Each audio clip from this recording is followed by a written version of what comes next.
Has Korg finally released a synthesizer which could be regarded as good value for money? That's something I'm going to explore in this video with the help of my friend Monsieur Ironique. I'm not sure why I've given him a French name because I don't think he looks particularly French, but he's going to pop in anytime he thinks I'm saying something which is slightly tongue-in-cheek. Thank you. Now before we get going, I have to say I absolutely love Korg synthesizers. They have been on my wish list forever. The only one I've actually managed to buy is the Korg Wavestate, which is a fantastic instrument.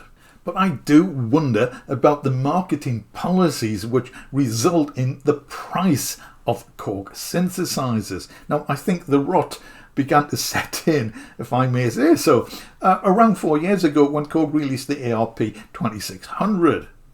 Now over the last couple of years we have become used to the price of very expensive synthesizers, but this was 4 years ago when this was priced at $3,400. Now you may not bat an eyelid at that now, but 4 years ago this was a really expensive synthesizer, and from then on, when Korg has released new models, I sort of think they have been pricing them a little bit too high. Now I know that is probably a value judgment.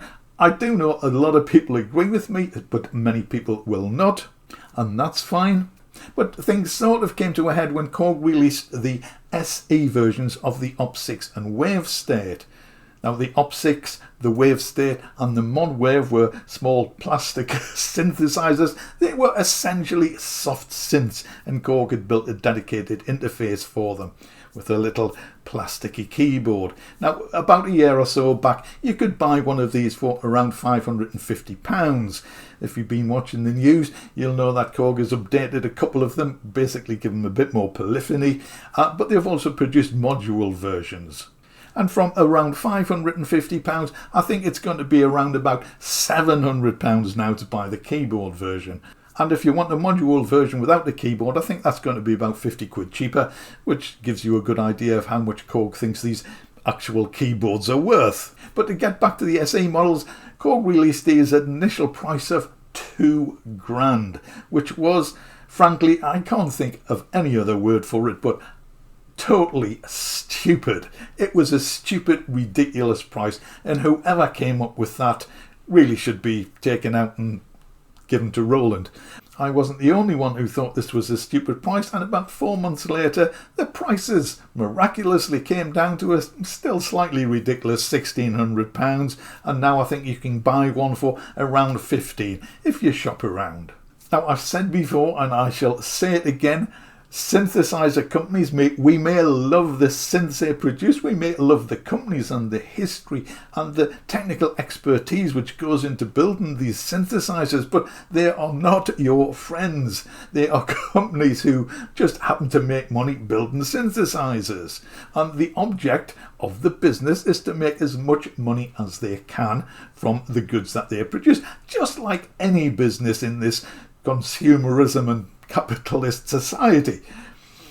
So I'm not picking on synthesizer companies in particular. I think many of them adopt a how much can we get away with charging approach to pricing, and it's their product, so they can do that if they want. And as I think Korg has found out through the overpricing of its SE synths, synth buyers are a little bit more savvy than they may have initially thought. They are not going to pay so much over the odds for something which is just not value for money. So, have they finally released a synth which is value for money? So VFM, that is a bit of a subjective question, of course, but I think I have worked out a way to determine VFM. And that is to see how many oscillators you get for your money. Let's start with the Korg MS-20. I really wanted one of these back in the day, but I just couldn't afford one. When they re-released them, I thought, yes, I shall buy one.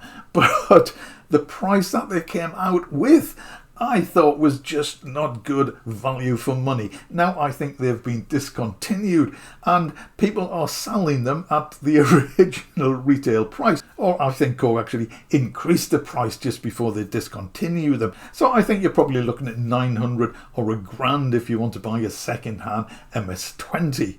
It has 2 oscillators, so that's £450, £500 or dollars per oscillator. Now, if you look at the MS-20 Mini, now I did have a look at one of these in a shop and I just didn't like it. I want the full-size thing or nothing. Currently, it's nothing. These seem to be selling now for around £500, so that's £250 per oscillator. If we look at the Synth, which seemed to start this price boom, if you like, the PS3300 at £3,400. It's a 3-oscillator synth, so that means each oscillator is costing around £1,133. It took Korg a couple of years to reduce the 2600 into a smaller module size version. Now initially these were around £1,600, now they are down to around 12. I have seen them brand new for as low as £1,000, but let's say £1,200, 3 oscillators, that is £400 per oscillator. So you can see where I'm heading with this. No, I'm not being ironic. So this brings us to one of the stars of this year's NAMM show, and this is Korg's announced re-release of the PS3300. Now this is one of those synths which is probably whispered about in dark rooms behind closed doors. It was produced in 1977 and I think production ran till about 1981, but according to Korg only around 50 were ever made. So these things are now as rare as a rare synth can be. So for Korg to think about re-releasing these is, I think, a great step, regardless of the price. And what is the price? Well, this depends on which NAMM show report you watch or read online.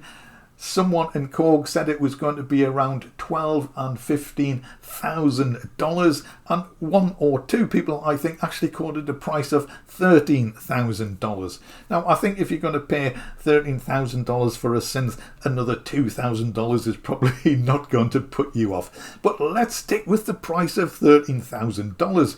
One of the amazing things about this synthesizer, and you have to remember this was a totally analog synth made before MIDI. It was fully polyphonic. Now this new version has 49 keys and you can play all 49 keys at the same time. And each key, if I have read this correctly, has 3 oscillators. So that means that the synth in total has 147 oscillators. So that means each oscillator is around $88 each. Now, if that is not value for money, I don't know what is. Oh, yes, I do. I shall come to that in a second. So, yes, in spite of help from my friend, I think this is a great thing. I'm not going to buy one.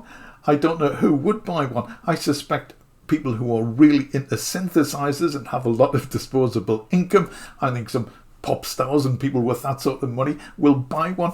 These things are being made to order. The PS2600, which Korg initially produced, had a limited run of around 500, I believe. Now that helped keep the price, might I say, artificially high. Market forces really didn't have a price for it to find a more reasonable level. Not so, I think, with this one. Korg will set the price, and if you want one, I suspect that is the price you will have to pay.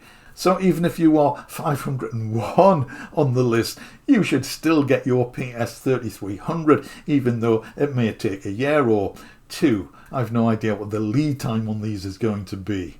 I don't think Korg does either.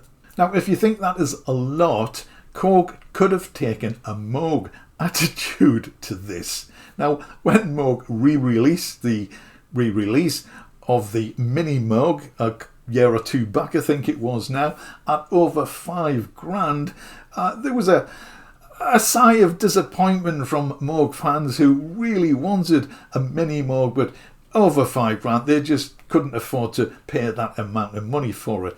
It's a 50-year-old mono synth when all's said and done. I've made videos about this as well. I know not everyone agrees with me, but that's okay. But at the time, I think Moog as a company was struggling a little bit. We know that now for sure, as it has been sold or acquired or bought out, or whatever the term is, by in music. And I think at the time, Moog looked at the second-hand prices of their mini Moogs, of the old machines. These tended to run from £6 grand up to 10 grand, sometimes a little bit more.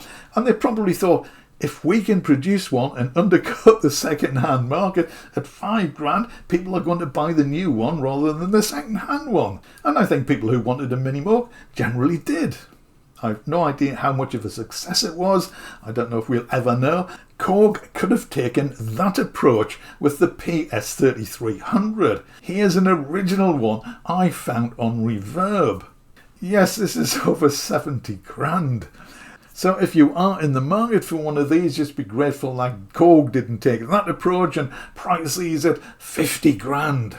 Anything's possible in the world of synths, especially where Korg's involved. So if you are going to buy one of these, can I come round and play with it?